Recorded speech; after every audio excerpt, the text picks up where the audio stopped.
Bonjour, aujourd'hui nous allons étudier notre dernier élément qui est l'élément eau. L'élément eau intervient en hiver, et ben oui parce que c'est la pluie, la neige, donc l'élément eau c'est assez logique. La couleur de cet élément c'est le noir et les méridiens concernés sont le rein et la vessie. Le travail du méridien du rein, ça va être de gérer l'énergie vitale. Alors souvenez-vous, dans la première vidéo sur la médecine chinoise, je vous avais expliqué d'où venait notre énergie. On a l'énergie acquise qui vient de ce qu'on mange et de ce qu'on boit, mais on a aussi l'énergie vitale qui nous provient de la naissance, qui provient de nos parents. Donc cette énergie-là, elle est innée, on ne peut pas l'augmenter au fur et à mesure de la vie. Par contre, au contraire, elle diminue. Donc on en a de moins en moins, il faut en prendre soin. Alors comme on n'est pas tous égaux au niveau de ce qu'on a reçu de notre capital énergétique à la naissance, eh bien il y a des personnes qui vont avoir une belle énergie au niveau du méridien du rein et d'autres pour qui ça va être un petit peu plus compliqué et qui vont avoir tendance à être plus fatigués, plus faibles. L'organe rein a pour travail, lui, de filtrer les liquides organiques et l'eau et de rejeter les déchets dans les urines. Donc si tout ça, ça fonctionne pas bien, on pourra avoir des problèmes urinaires et des œdèmes. L'élément eau va gérer les oreilles et la saveur liée à cet élément sera la saveur salée. Bah oui, l'eau salée, c'est facile à retenir. Les émotions de cet élément sont le courage et la peur notamment. C'est-à-dire qu'on va avoir d'un côté la capacité à être très courageux si on a assez d'énergie. Par contre, si on manque d'énergie, on pourra basculer vers la peur et même parfois vers la peur panique. Vous avez des personnes qui ne peuvent plus sortir de chez eux, et bien c'est que leur méridien du rein a un problème énergétique, il n'y a pas assez d'énergie là-dedans, il faut remonter tout ça.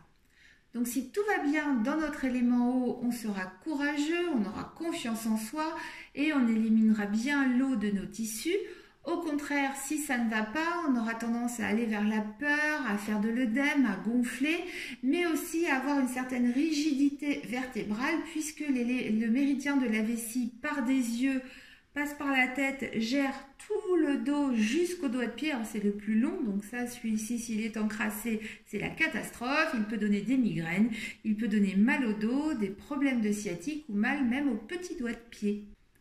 Dans ce cas, on prendra du poids surtout dans le bas du corps avec des capitons qui seront situés en bas, sous le nombril, mais aussi et surtout sur les jambes. Alors les hanches, les fesses, la culotte de cheval, les cuisses, avec de la cellulite et de la rétention d'eau, les jambes qui gonflent beaucoup l'été. Voilà, tout ça c'est géré par l'élément eau. Une personne qui aura trop de yang dans son élément eau sera une personne qui n'aimera pas l'hiver, qui n'aimera pas le froid, qui n'aimera pas le noir. C'est une personne qui sera très courageuse, qui prendra décision hâtivement, certainement trop hâtivement même, mais c'est aussi une personne qui fera de la rétention d'eau et qui n'urinera pas assez. Et oui, puisque le yang représente la chaleur et la sécheresse, quand on met de la chaleur et de la sécheresse dans un élément eau, eh bien ça assèche l'eau, donc il n'y a pas assez d'eau qui ressort, donc pas assez d'urine. Au contraire, une personne qui n'aura pas assez de yang dans son élément eau sera une personne qui urinera beaucoup, une personne qui n'aura pas confiance en elle, qui sera peureuse. C'est une personne qui aimera le noir, qui aimera le froid et qui se sentira bien en hiver.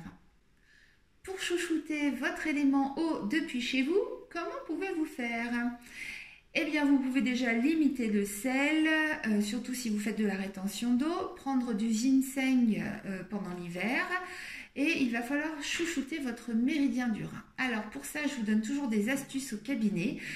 Par exemple, mettre une bouillotte cette fois-ci sur les reins, donc sur le bas du dos. Vous allez mettre une bouillotte au moins 1 heure tous les jours puisque le méridien du rein, c'est un méridien qui réagit très très bien à la chaleur. Et c'est celui qui a pour travail de réchauffer votre corps. Donc plus vous lui donnez du chaud, plus vous lui donnez d'énergie pour faire son travail. Et justement, le premier travail du méridien des reins, ça va être de réchauffer votre bol alimentaire pour aider l'estomac et tous les autres à digérer. Alors si vous mangez froid, en pleine période d'hiver, notamment si vous mangez froid, vous allez épuiser votre méridien du rein qui aura du mal à réchauffer le bol alimentaire. Donc, petite astuce, mangez chaud. Si vous mangez une salade à midi, buvez un thé. Essayez d'avoir en sorte un bol alimentaire qui soit tiède, au moins tiède. Donc, on évite de manger froid, surtout en hiver. Deuxième chose, on se couvre le plus possible et on essaye de ne jamais avoir les reins à l'air, même quand il fait chaud, parce que le méridien du rein, comme il est sensible au chaud, il est aussi sensible au froid. Donc si vous restez les reins à l'air, vous allez vous épuiser.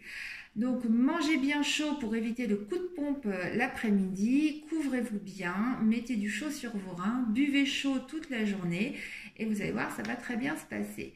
Voilà, c'était la dernière vidéo sur les éléments. J'espère que ça vous a plu, que ça vous a appris des choses. Moi, en tout cas, ça m'a bien amusé et je vous dis donc à bientôt. Pour recevoir toutes les informations concernant mes nouvelles vidéos, créez-vous un compte sur YouTube. Ensuite, vous cliquez en bas de la vidéo sur le bouton rouge s'abonner. Ensuite, sur la cloche et sur toutes. Comme ça, vous recevrez toutes les nouvelles informations concernant ma chaîne YouTube.